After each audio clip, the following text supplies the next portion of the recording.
They said he was a pillar of the community. Friendly neighbors watched from their windows as he shoveled snow for the elderly. He became Pogo the Clown for the local children, who guffawed at his tricks and happily received a balloon for being such a good boy or girl.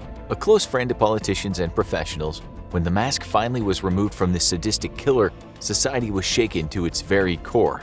John Wayne Gacy was a man who said in custody, "I've taken 3.5 hours of truth serum, sodium amytal, the maximum amount I could have. It shows I have no knowledge of the crime whatsoever."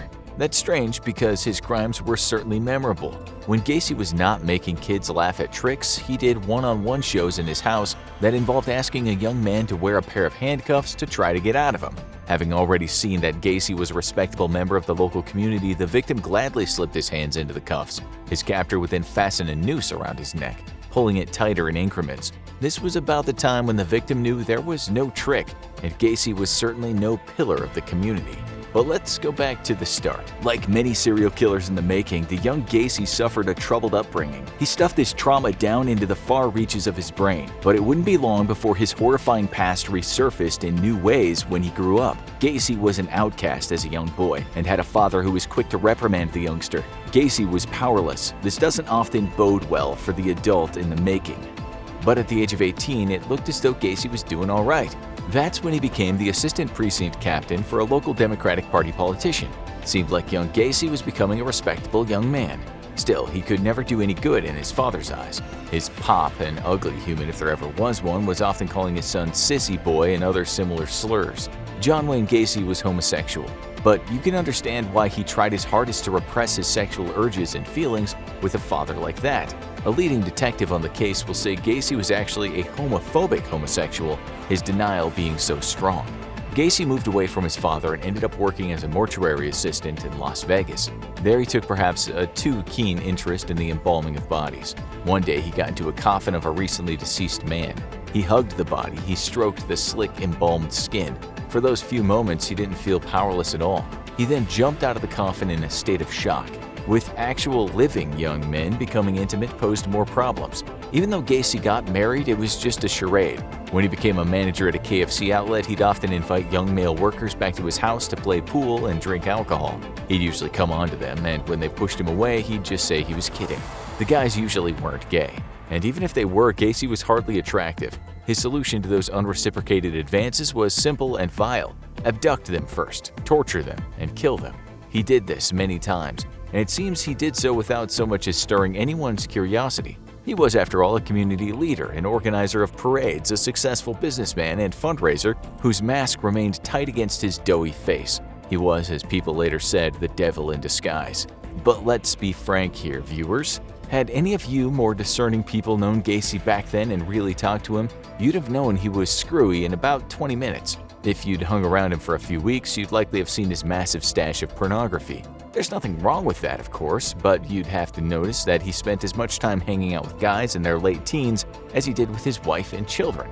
You'd then have found out that he had two clown characters, Pogo, the nice clown, and Patches, the sometimes devilish clown. You wouldn't have had to read Sigmund Freud to figure out that this was a two-sided man. Sometimes he'd keep the clown outfit on, and you'd later see him collapsed over a beer in a local bar. Had you not come to the conclusion by then that Mr. Gacy might have been hiding something perhaps a little dark, your intuitive faculties were as dull as a potato's. But you didn't even need heightened intuition to see what he was like. He sexually harassed a number of his staff, all young men. He once told one of them, "Do you know how easy it would be to get one of my guns and kill you, and how easy it would be to get rid of the body?" You might have even seen how young men went into his house and never came out. You could have talked with a young man who Gacy tried to handcuff, likely with the intent to kill, only to be out-wrestled. Gacy told that guy, "Not only are you the only one who got out of the cuffs, you got them on me." There were other survivors too. If you were a young guy back then living anywhere near that neighborhood, you would have heard of Mr. Gacy, the creepy clown who couldn't keep his hands to himself. If you'd been able to look deeper, you would have seen he served time in prison for assault on a young man. So this begs the question, how come he wasn't investigated? It was partly because people back then, even the police, didn't expect serial killers to look from the outside as upstanding members of the community. Gacy wasn't just a pillar of the community, he was the lodestone. especially once he'd gotten his painting, decorating, and maintenance business off the ground. His political work even got him a photograph with the First Lady Rosalind Carter. If there was a serial killing university degree, the first thing you learn in evasion tactics class is that if you want to become a prime wolf, you first have to know how to perfect playing the lamb. It also helps to earn money, since money and power afford a killer cloaking device. Ask the United States Secret Service, which gave Gacy special clearance. Okay, let's now get down to the business of how he was finally caught. On December 11, 1978, a woman named Elizabeth Peist went to the local drugstore to pick up her teenage son who worked there. She was in great spirits that day. It was her birthday, and she had invited all her friends to her party. The devoted son, Robert, had helped her get things ready for the party. Robert told his mom to wait in the parking lot. He said he just had to speak to a guy about a possible summer job, a job that paid a whole lot more than his drugstore gig. All Miss Peist was told was that the guy offering the job worked in construction. Robert had met him when the guy went to the drugstore to talk about possible maintenance. Elizabeth sat in the car, giddy about the party to come and glad her son was helping out with making sure everything went well. But then 20 minutes passed and he still hadn't come out of the store. She never saw him again. She couldn't enjoy the party that evening with her son still not having contacted her. Not even a phone call just to say he got waylaid. Later that night, when everyone had left, she called the police and reported Robert missing, informing them about the contractor he said he was meeting. The cops soon discovered that the contractor was 36-year-old John Wayne Gacy. This guy was known to almost everyone in the community. In 3 different cities, he'd been voted Man of the Year by the Junior Chamber of Commerce. He had a successful business and had even met the president's wife. When the cops looked more into the man, they found out he often visited the local hospital children's ward. There, playing Pogo the Clown to seriously ill kids, he bounced around doing tricks. One was handcuffing the kids and then pretending he'd lost the key and telling them they'd stay that way forever. Another was running around and tying them up with rope. The children couldn't get enough of it. When police interviewed his neighbors, they told him Gacy was a lovely guy, despite going through 2 divorces and not seeing his 2 kids much. Every Christmas, his house was always the one with the most Christmas lights. When it snowed, he never failed to go out in the street and shovel old folks' driveways. So police didn't immediately think, serial killing sadist. In fact, they might have left Gacy alone had he not denied going to the drugstore that day Robert went missing. Witnesses had put him there. This encouraged the cops to dig a little deeper. They only had to scrape the surface to find the part-time party clown had been imprisoned in the past for attacking a teenager. They also saw that similar charges had been dropped in another case that mirrored that one. What was just as shocking was a police report from 1978, which Gacy had invited a 28-year-old man to smoke some weed in his car. He told police at the time that Gacy knocked him out by putting a rag soaked in chloroform over his mouth. Gacy took him back to his house and assaulted him. Police didn't charge Gacy, and the matter was settled over a $3,000 payout. Now, a few months later, he'd been connected to a missing teen.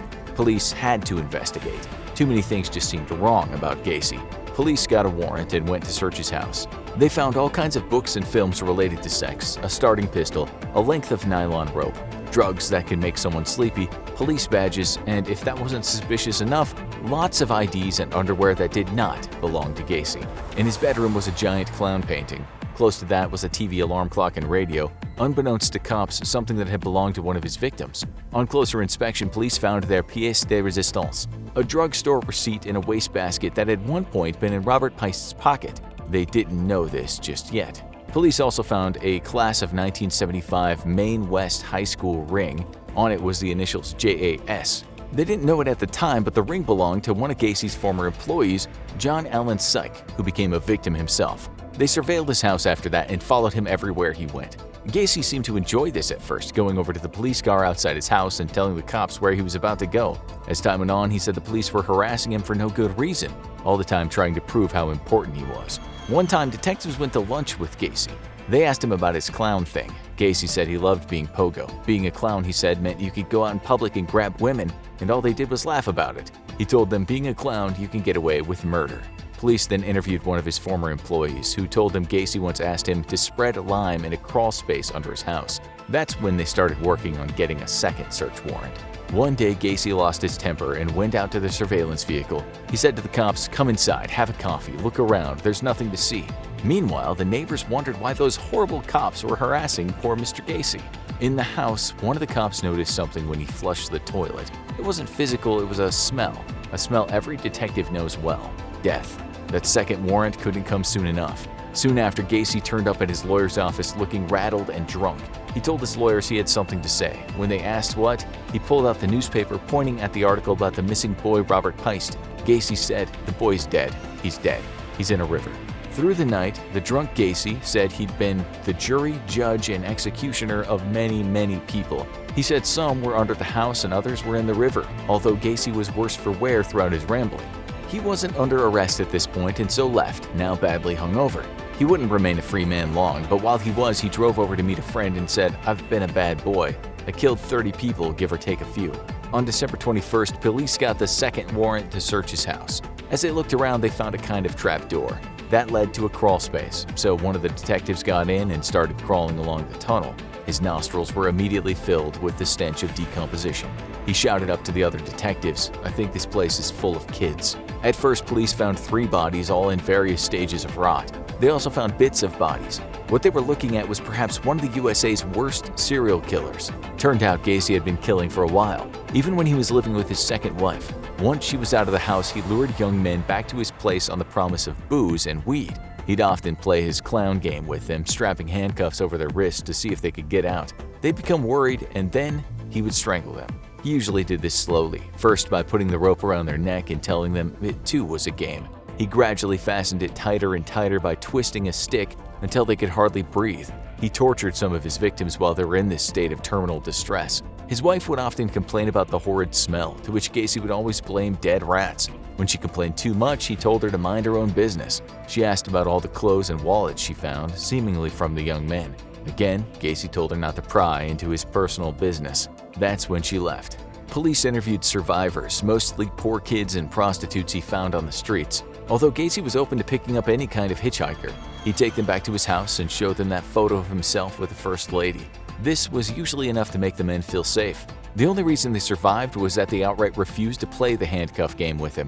They didn't tell the cops, for the sad fact that most of them saw police as the enemy. If they did take part in the trick, they died. Gacy told police that when he was tightening that rope around his victim's neck, for the final time he would often recite the 23rd Psalm. It starts with the line, "The Lord is my shepherd, I shall not want." And later comes the unforgettable line, "Yea, I walk through the valley of the shadow of death, I will fear no evil."